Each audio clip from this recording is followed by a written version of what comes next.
നമുക്ക് ഒരു മഷ്റൂം മസാല എങ്ങനെയാണ് ഉണ്ടാക്കുന്നതെന്ന് നോക്കാം. നമ്മൾ ഈ മഷ്റൂംസ് ക്ലീൻ ചെയ്യുമ്പം 1-2 കാര്യങ്ങൾ ശ്രദ്ധിക്കണം. കഴുകുന്നതാണെങ്കിൽ തന്നെ നമ്മൾ ഈ മറ്റ് വെജിറ്റബിൾസ് ഒക്കെ കഴുകുമ്പോൾ കുറച്ച് നേരം വെള്ളത്തിൽ ഇട്ട് വെക്കുന്ന പോലെ ഇട്ട് വെക്കരുത്. കാരണം ഓൾറെഡി ഈ മഷ്റൂംസിൽ കുറച്ച് വാട്ടർ കണ്ടന്റ് കൂടുതലാണ്. അപ്പം നമ്മൾ ഈ റണ്ണിങ് ടാപ്പ് വാട്ടറിന്റെ കീഴിൽ വെച്ചിട്ട് വേണം നമ്മളത് കഴുകിയെടുക്കാൻ. പിന്നെ അതുപോലെ കഴുകി കഴിഞ്ഞ് നമ്മൾ കുക്ക് ചെയ്യുന്നതിൻ്റെ തൊട്ട് മുമ്പേ ഇത് ക്ലീൻ ചെയ്താൽ മതി. നമ്മൾ ഒരുപാട് നേരം മുമ്പ് ക്ലീൻ ചെയ്തൊന്നും വെക്കണ്ട. അപ്പം നമുക്ക് മഷ്റൂം മസാല എങ്ങനെ ഉണ്ടാക്കുന്നതെന്ന് നോക്കാം. ആദ്യം നമുക്ക് ഒരു പാൻ ചൂടാകുമ്പം ഒരു 1.5 ടേബിൾ സ്പൂണോളം വെളിച്ചെണ്ണ ഒഴിച്ചു കൊടുത്തിട്ടുണ്ട്. ഈ എണ്ണ ചൂടാകുമ്പം നമുക്ക് ഇതിനകത്തോട്ട് ഒരു മീഡിയം സൈസ് സവാളയും 1 ടീസ്പൂൺ വെളുത്തുള്ളി, 1 ടീസ്പൂൺ ഇഞ്ചി, ഒരു 2 പച്ചമുളക്, കുറച്ച് കറിവേപ്പില, ഇത്രയും കൂടെ ഇട്ട് കൊടുത്തിട്ട് വഴറ്റി കൊടുക്കണം.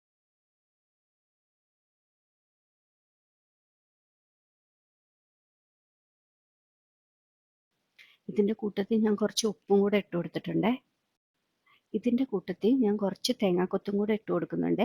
ഇനി തേങ്ങാക്കൊത്ത് ഇല്ലെങ്കിലോ അല്ലെങ്കിൽ തേങ്ങാക്കൊത്ത് ഇഷ്ടമല്ലെങ്കിലോ അത് ഇടണ്ട കേട്ടോ. ഇനി ഇത് നമുക്ക് നന്നായിട്ട് വഴറ്റി കൊടുക്കണം. ഒരുപാട് അങ്ങ് ബ്രൗൺ കളറൊന്നും ആവണ്ട കേട്ടോ. ഇതിപ്പം നന്നായിട്ട് വഴന്ന് വന്നിട്ടുണ്ട്. ഇനി നമുക്ക് തീ ഒന്ന് കുറച്ചിട്ടിട്ട് നമ്മൾ ഒരു 1/4 ടീസ്പൂൺ മഞ്ഞൾപ്പൊടിയും, ഒരു 1/2 ടീസ്പൂൺ മുളക് പൊടിയും, ഒരു 1/2 ടീസ്പൂൺ പെരിഞ്ജീരകം പൊടിച്ചതും, ഒരു 1/4 ടീസ്പൂൺ കുരുമുളക് പൊടിയും, ഒരു 1/4 ടീസ്പൂൺ ഗരം മസാലയും കൂടെ ഇട്ട് നന്നായിട്ട് വഴറ്റി കൊടുക്കണം, ഈ പൊടികളുടെയൊക്കെ പച്ചമണം മാറുന്നവരെ. ഇതിപ്പം നമ്മളിട്ട പൊടിയുടെയൊക്കെ പച്ചമണം മാറിയിട്ടുണ്ട്. ഇനി ഞാൻ ഇതിനകത്തോട്ട് ഒരു മീഡിയം സൈസ് തക്കാളിയുടെ പകുതി ഇട്ട് കൊടുക്കുവാണേ.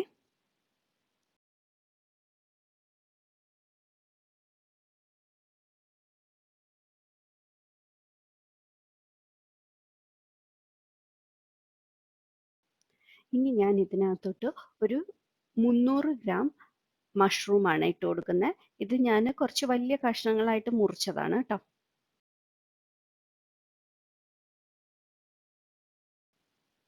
ഇതിൻ്റെ കൂട്ടത്തിൽ തന്നെ ആവശ്യത്തിന് ഉപ്പൂടെ ചേർത്ത് കൊടുക്കണേ. എന്നിട്ട് ഇത് നന്നായിട്ട് മിക്സ് ചെയ്ത് നമ്മൾ വേവിച്ചെടുക്കണം.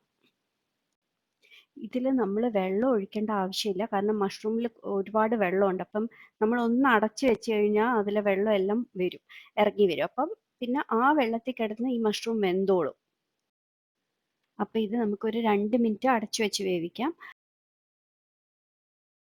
ഇതിപ്പോൾ ഒരു 2 മിനിറ്റ് കഴിഞ്ഞിട്ടുണ്ട്. ഇപ്പോൾ ഇതുണ്ട്, ഇതിനകത്ത് നിന്നൊക്കെ വെള്ളം ഇറങ്ങി വന്നിട്ടുണ്ട്. ഇനി നമുക്കിത് അടച്ചു വെക്കേണ്ട, ഇനി നമുക്ക് തുറന്ന് വെച്ച് തന്നെ വേവിച്ചാൽ മതി. ഇത് അധിക സമയമൊന്നും എടുക്കത്തില്ല, ഒരു 5-6 മിനിറ്റിനുള്ളിൽ ആവും കേട്ടോ.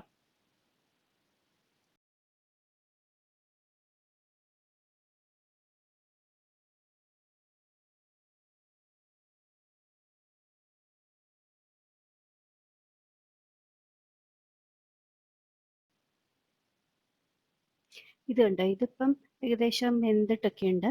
ഇനി ഒന്നുകിൽ നമുക്ക് ഈ സമയത്ത് ഓഫ് ചെയ്യാം, അതല്ലെങ്കിൽ കുറച്ചും കൂടെ ഡ്രൈ ആക്കണമെങ്കിൽ അങ്ങനെ എടുക്കാം കേട്ടോ. ഞാനിപ്പോൾ എന്തായാലും കുറച്ചും കൂടെ ഡ്രൈ ആക്കിയാണ് എടുക്കുന്നത്.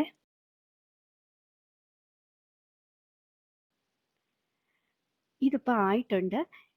ഞാൻ ഇതിനകത്തോട്ട് കുറച്ച് കാഷ്യൂ പേസ്റ്റും കൂടെ ചേർത്ത് കൊടുക്കുന്നുണ്ട്. ഞാനാണെങ്കിൽ ഒരു 6 കാഷ്യൂനട്ട്സ് എടുത്തിട്ട് കുറച്ച് വെള്ളത്തിൽ കുതിർത്ത് വെച്ചിട്ട് ഞാൻ അരച്ചെടുത്തതായത്.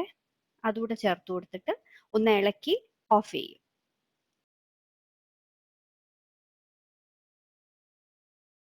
ഞാൻ കുറച്ച് കറിവേപ്പിലയും കൂടെ ഇട്ട് കൊടുത്തിട്ടുണ്ട്. വേണമെങ്കിൽ മല്ലിയിലയൊക്കെ ഇടാം കേട്ടോ. ഇതാണെങ്കിൽ ചപ്പാത്തിയുടെ കൂടെ ഒരു ബെസ്റ്റ് കോമ്പിനേഷൻ ആട്ടോ. അപ്പോൾ ഇതെല്ലാവരും ഒന്ന് ട്രൈ ചെയ്ത് നോക്കണം. ട്രൈ ചെയ്തിട്ട് ഫീഡ്ബാക്ക് പറയണം. ഇഷ്ടപ്പെടുവാണെങ്കിൽ ലൈക്ക് ചെയ്യാനും ഷെയർ ചെയ്യാനും ചാനൽ സബ്സ്ക്രൈബ് ചെയ്യാനും മറക്കരുത്. അപ്പോൾ അടുത്ത അടിപൊളിയായിട്ടൊരു റെസിപ്പി ആയിട്ട് വീണ്ടും കാണാം. താങ്ക്